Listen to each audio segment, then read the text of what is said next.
नमस्कार, मैं समर के मुखर्जी और आप देख रहे हैं डीजी फिल्मिंग। बात करेंगे सिनेमेटोग्राफी की। अगर आप एक सिनेमेटोग्राफर हैं तो वो कौन से 3 स्टेप्स अपनाकर अपने सिनेमेटोग्राफी के लेवल को हाई कर सकते हैं, अपने सिनेमेटोग्राफी को बेटर कर सकते हैं। चाहे आप एड फिल्म शूट करते हो, शॉर्ट फिल्म बनाते हो, फीचर फिल्म बनाते हो, music video, documentary, corporate film या किसी भी तरह के ऑडियो विजुअल चीज़ें आप करते हो, यानी सिनेमेटोग्राफी का काम करते हो, फोटोग्राफी का काम कर सकते हैं। तो उसमें 3 ऐसे स्टेप्स को अगर आप जोड़ दें जिससे आपकी लेवल हाई हो जाए तो डेफिनेटली ये आपके लिए अच्छा है। इसमें से बहुत सारी चीज़ें आप जानते हैं, लेकिन मुझे ऐसा लगता है कि इन आसान 3 स्टेप्स को अगर आप अपनाएंगे तो डेफिनेटली आपकी जो सिनेमेटोग्राफी है उसकी लेवल हाई होगी। अंत तक देखिएगा, ये पूरा वीडियो आपके काम का है। पहला स्टेप है avoid I level shooting. I level shooting मतलब जैसे ये हमारी शूटिंग हो रही है, ये आई लेवल पर हो रहा है।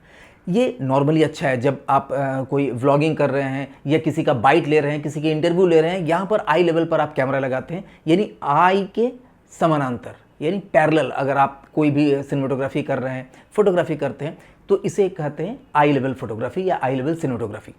इसको अवॉइड करना है। अगर आपको सिनेमैटिक काम करना है, अगर आपको कोई फिल्म बनाना है, शॉर्ट फिल्म बनाना है, म्यूजिक वीडियो बनाना है या किसी भी तरह का एड फिल्म भी बनाना हो जो कि आप क्रिएटिव दिखाना चाहते हैं, नॉर्मल अगर आप गवर्नमेंट के लिए कोई डॉक्यूमेंट्री बना रहे हैं तो उसमें आप सीधा सीधा शूट करिए, कोई दिक्कत नहीं है। कई तरह के इवेंट होते हैं जिसमें आपको आई लेवल पर ही शूटिंग करना होता है। लेकिन अगर आप उसमें कुछ अंतर लाना चाहते हैं, आप चाहते हैं कि आपकी सिनेमेटोग्राफी की तारीफ हो, तो आपको आई लेवल पर सिनेमेटोग्राफी करना कम करना होगा। जहां मजबूरी है, जहां पर डिमांड है कि हाँ यहां पर आपको आई लेवल पर ही कैमरा को रख करके सिनेमेटोग्राफी करनी है या शूटिंग करनी है, तो वहां पर अलग बात है।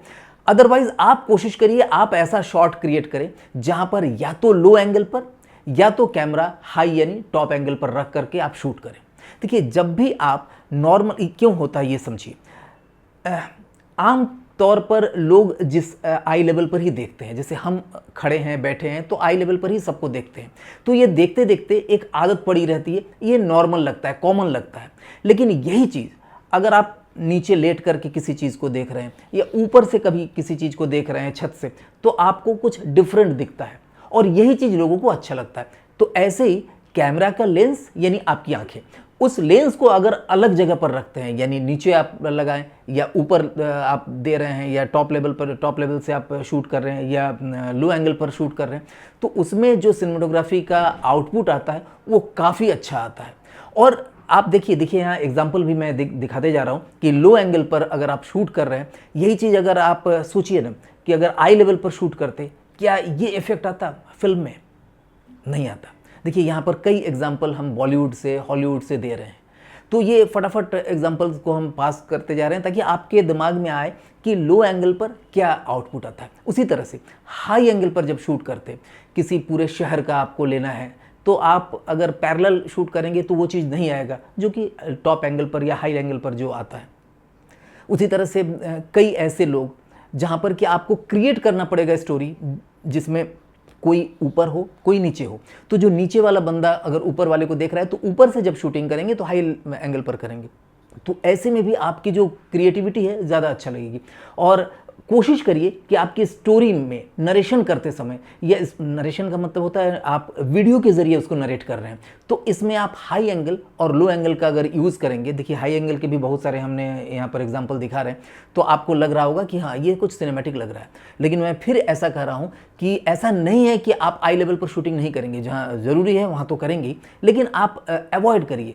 ज़्यादा से ज़्यादा आप लो एंगल या हाई एंगल पर या अलग टाइप के एंगल आप लीजिए, डच एंगल लीजिए, या किसी के कोने से, जैसे मान के चलिए कोई कार है, आप नीचे से कुछ शूट कर रहे हैं ऊपर, जबकि उसको आई लेवल पर भी शूट कर सकते थे, लेकिन आप एंगल चेंज करके देखिए, आपको डेफिनेटली आपकी जो फोटोग्राफी, आपकी जो सिनेमेटोग्राफी है वो लेवल कुछ ऊपर का लगेगा। नेक्स्ट है keep contrast lighting. Contrast lighting का मतलब, जैसे ये लाइटिंग लगभग फ्लैट है लेकिन फिर भी कॉन्ट्रास्ट है, कुछ हमने बैक से दिया है, फ्रंट से भी जो दिया है पूरा का पूरा आ रहा है, लेकिन जैसे इस साइड में कुछ शैडो हमने जानबूझकर दिया हुआ है। इसका 2 वजह है। एक तो थोड़ा सा चश्मे, अगर हम लाइट को सामने से रखते तो ये शैडो तो नहीं आता, लेकिन चश्मे पर, इसके ग्लास पर ग्लेयर आता, वो अवॉइड करने के लिए हमने दिया। फिर कई जगह पर ऐसा होता है कि अगर इधर से भी लाइट दी है, इधर से भी दिए हैं, तो दोनों तरफ बराबर आता है। देखिए इस जगह पर आपको थोड़ा सा एज हल्का सा मिल रहा होगा, तो ये चीज़ें कॉन्ट्रास्ट लाइटिंग के अंदर आता है, लेकिन बहुत ज़्यादा नहीं है, ये फ्लैट लाइटिंग में ही एक तरह से है।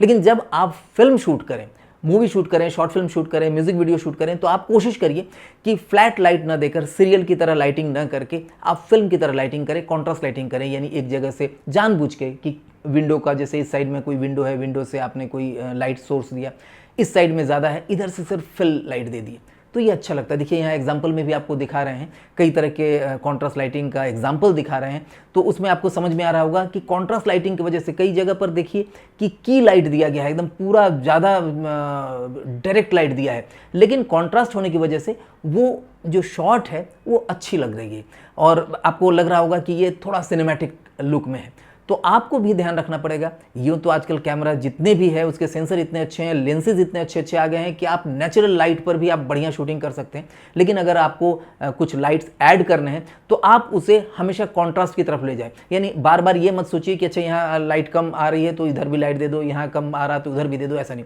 जहाँ कम आ रहा है आने दो, बल्कि इस चीज़ को और डेवलप करिए ताकि कॉन्ट्रास्ट लाइटिंग आपको मिले। कॉन्ट्रास्ट लाइटिंग का मतलब होता है एक जैसा समान लाइट का ना होना, यानी हर जगह पर जो इसका एक्सपोजर है वो अलग अलग, यानी कहीं पर आपका एक्सपोजर मिल रहा है 5.6 तो कहीं पर 4 मिल रहा है, कहीं पर 2.8 मिल रहा है। तो इस तरह से डिफरेंट डिफरेंट एक्सपोजर मिलना, यही कॉन्ट्रास्ट लाइटिंग का जो मेन फार्मूला होता है, यही होता है। और इसकी अगर प्रैक्टिस करेंगे तो आपको रिजल्ट डेफिनेटली बहुत अच्छा आएगा। और लास्ट है mostly use super wide and telephoto lenses. देखिए नॉर्मल लेंस बहुत अच्छा होता है, यानी 35 mm का लेंस लेंगे या 50 तक, जो नॉर्मल हमारी आई के तरह पर जो दिखता है वो ठीक है। लेकिन आप जैसे ही सुपर वाइड एंगल लेते हैं, सिर्फ वाइड नहीं, वाइड, देखिए यहाँ पर हम एग्जांपल में दिखा रहे हैं, तो जब वाइड एंगल पर कोई भी चीज़ शूट करते हैं ना तो वो बड़ा दिखता है, लार्जर देन लाइफ दिखता है। और इस तरह का शूटिंग करके देखिए, जब पहला शॉट दूसरा शॉट इस तरह का लगाएंगे तो बढ़िया आ जाएगा। बीच बीच में डेफिनेटली मिड शॉट के लिए आपको नॉर्मल लेंस की ज़रूरत पड़ेगी, लेकिन उसको आप कम करिए। ज़्यादातर आप वाइड एंगल और क्लोज, देखिए क्लोज पर क्या होता है, एक तो पीछे की चीज़ें ब्लर हो जाती है और बहुत सारी चीज़ें आप छुपाते हैं। यानी आपके सेट में कोई कमी है, पीछे का चीज़ कुछ टूटा है, फूटा है या कुछ भी चीज़ है, तो पीछे का पोर्शन ब्लर हो जाने की वजह से आपकी बहुत सारी चीज़ें छिप जाती है। और सुपर वाइड जब करते हैं तो उस समय भी सारी चीज़ें बहुत छोटी छोटी दिखती है, इसके लिए वो छुप जाती है। तो वाइड और क्लोज दोनों लेंसेज के ज़रिए आप अपनी कई कमियों को दूर करते हैं। अगर जब ज़्यादा वाइड होता है ना तो आपको ये छोटा सा कमरा भी बड़ा दिखने लगता है। आप सेट पर जाइए, जब यहाँ पर किसी भी जगह पर अगर कोई रियलिटी शो हो रहा है, सारेगामा या डांस इंडिया डांस, इस तरह का कोई शूट हो रहा है, तो उसमें एक कैमरा ऐसा होता है जो जिमी जिप पर रहता है और उसमें J11 लेंस लगते हैं, तो वो वाइड एंगल यानी 11 mm का लेंस लगता है। तो उस पर क्या होता है, कोई छोटा सा सेट के ऊपर भी अगर आप बढ़िया से आपने शूटिंग किया तो बड़ा लगता है, एकदम विशाल लगता है, तो वो अच्छा लगता है। और फिर कोई गा रहा हो, गा रही हो, तो उस पर जब आप टेली लेंस से आप शूटिंग करते हैं तो वो अच्छा, ये टेलीविज़न के लिए मैं बता रहा हूँ, तो वहाँ पर भी उसी तरह से फिल्म में भी आप देखिए, एक वाइड एंगल दीजिए, यानी एस्टैब्लिश करिए किसी सीन को, और उसके बाद मिड शॉट की ज़रूरत है तो आपको देना ही पड़ेगा। लेकिन अक्सर देखिए कि क्लोज शॉट जब आप लगाएंगे, आप क्लोज टेली लेंस से ही आप मिड शॉट का भी काम कर सकते हैं। यानी आपने 85 या 100 mm का लेंस लगाया और आप कैमरे को लेके पीछे हो जाइए, तो आप मिड शॉट भी आराम से ले सकते हैं उससे। उसमें भी क्या होगा, पीछे की चीज़ ब्लर दिखाई देगा, जिसकी वजह से बहुत सारी कमियों को आप दूर कर सकते हैं, छिपा सकते हैं। और देखने में, चूँकि पीछे का ब्लर जो होता है, ये आजकल हर जगह पर लोगों को मालूम है कि अगर पीछे की चीज़ ब्लर दिखती है तो देखने में अच्छा लगता है। तो इसके लिए आपको करना पड़ता है कि आपको टेली लेंस लेकर ही कैमरे को दूर ले जाना पड़ता है सब्जेक्ट से, तो इससे भी आपकी जो सिनेमेटोग्राफी है बहुत अच्छा होता है। बाकी बहुत सारे नियम हैं, लेकिन मैं उन नियमों पर नहीं जा रहा हूँ। सिर्फ इन 3 स्टेप्स को अगर आप फॉलो करते हैं तो आपकी सिनेमेटोग्राफी डेफिनेटली अच्छा होगा। हमारे सिनेमेटोग्राफी का जो अलग से कोर्स है DOP के लिए, यानी जिसमें रेड और एरी सिखाया जाता है, इस कोर्स को आप कर सकते हैं। अगर आप सिनेमेटोग्राफर बनना चाहते हैं, आप अगर एक DOP बनना चाहते हैं और आप चाहते हैं कि मैं खुद अपने हाथों से एरी या रेड कैमरे को ऑपरेट करूं, तो उसका आप हमारा ऑनलाइन कोर्स भी कर सकते हैं। और बीच बीच में हमारे जो ऑफलाइन वर्कशॉप होते हैं जिसमें हम प्रैक्टिकली इन 2 कैमरों पर सिखाते हैं, उस कोर्स को भी आप ज्वाइन कर सकते हैं। आप अपना प्यार इसी तरह से देते रहिए, और कोई भी नई चीज़ अगर आप जानना चाहते हैं सिनेमेटोग्राफी से रिलेटेड तो नीचे कमेंट बॉक्स में लिखिए, मैं कोशिश करूंगा उस पर कुछ वीडियो लेके आने की। नमस्कार। डीजी फिल्मिंग के जरिए ऑनलाइन फिल्म मेकिंग सीखना वाकई में आसान है।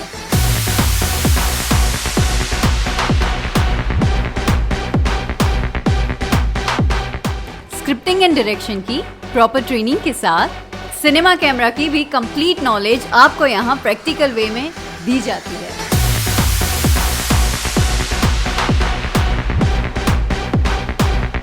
हमारे इफ्ता ऑनलाइन कोर्सेज में professional editing and post production training के साथ साथ हर एक प्लेटफॉर्म पर फिल्म डिस्ट्रीब्यूशन एंड रिलीजिंग की पूरी जानकारी मिलती है।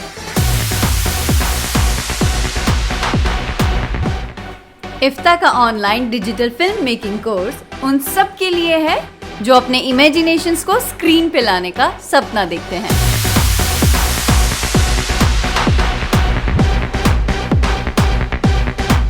तो अभी फोन कीजिए डीजी फिल्मिंग को इस नंबर पे।